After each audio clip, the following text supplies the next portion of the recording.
जय श्री राधे कृष्ण। आप सभी का हमारे YouTube चैनल पे बहुत बहुत स्वागत है।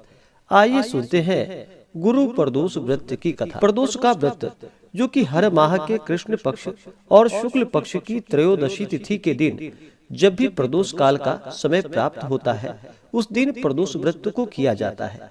और जिस दिन भी प्रदोष का व्रत होता है, उस दिन के नाम से उसे जाना जाता है और उस दिन के प्रदोष व्रत का अपना विशेष महत्व होता है।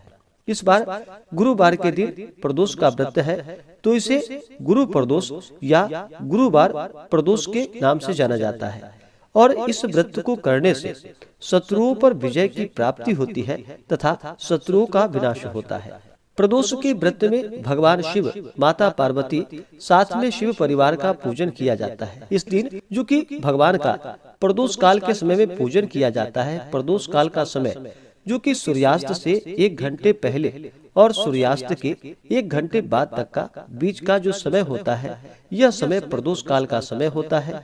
और इसी दौरान भगवान शिव, माता पार्वती का पूरे विधि विधान के साथ पूजन करना चाहिए। प्रदोष व्रत को रखने से 100 गायों को दान करने के बराबर पुण्य फलों की प्राप्ति होती है तथा व्यक्ति के सभी प्रकार के पापों का नाश होता है और भगवान शिव जी की कृपा से सभी प्रकार के मनोरथ पूर्ण होते हैं। तो आइए सुनते हैं गुरु प्रदोष व्रत की कथा। तो बोलिए प्रेम से भगवान भोलेनाथ की जय, माता पार्वती की जय। तो सबसे पहले भगवान शिव जी का ध्यान करते हैं कि हे भगवान भोलेनाथ, आप करोड़ों चंद्रमा के समान कांतिवान, त्रिनेत्रधारी, मस्तक पर चंद्रमा का आभूषण धारण करने वाले, पिंगल वर्ण के जटाजूटधारी, नीले कंठ तथा अनेक रुद्राक्ष मालाओं से सुशोभित, वरद हस्त, त्रिशूलधारी, नागों के कुंडल पहनने वाले, व्याघ्र चर्म धारण किए, रत्न जड़ित सिंहासन पर विराजमान भगवान शिव जी हमारे सारे कष्टों को दूर करे तथा सुख और समृद्धि का आशीर्वाद प्रदान करे।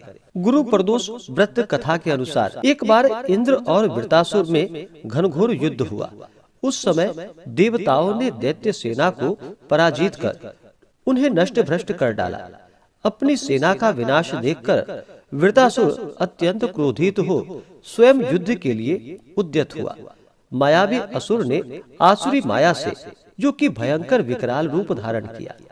उसके स्वरूप को देखकर इंद्रादिक सब देवताओं ने इंद्र के परामर्श पर देवगुरु बृहस्पति जी का आवाहन किया और गुरु तत्काल आकर उनसे कहने लगे कि हे देवेंद्र, अब तुम वृत्रासुर की कथा जो कि ध्यान मग्न होकर सुनो।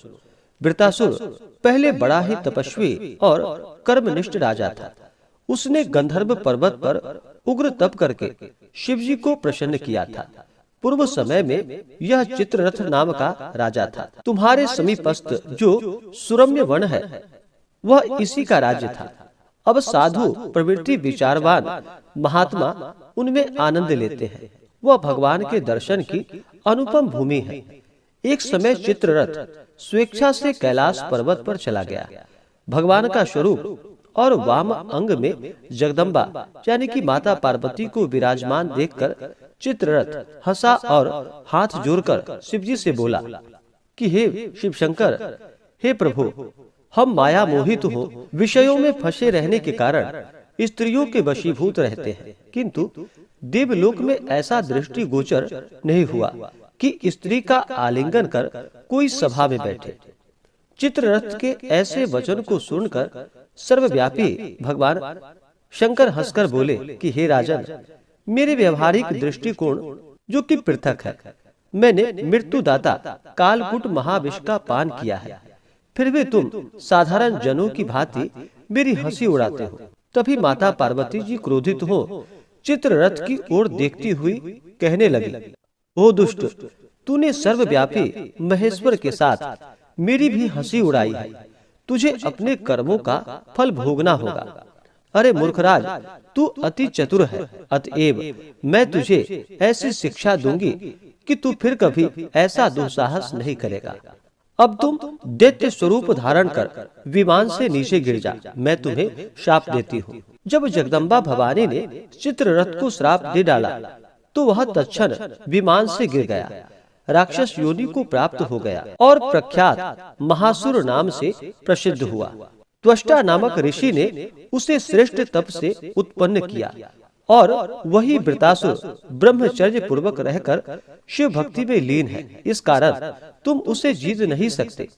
अतएव मेरे परामर्श से यह प्रदोष व्रत करो, जिससे महाबलशाली दैत्य पर विजय प्राप्त कर सकोगे।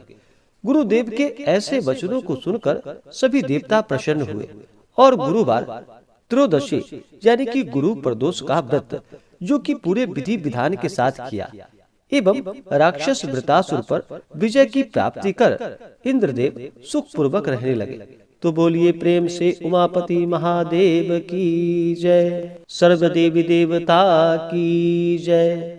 इसी प्रकार से जो भी भक्त सच्ची श्रद्धा के साथ नियम और निष्ठा के साथ प्रदोष का व्रत करते हैं तो भगवान शिव जी की कृपा से उनके सभी मनोरथ सिद्ध होते हैं। तो आशा करता हूँ कि यह जानकारी आपको अच्छा लगा हो।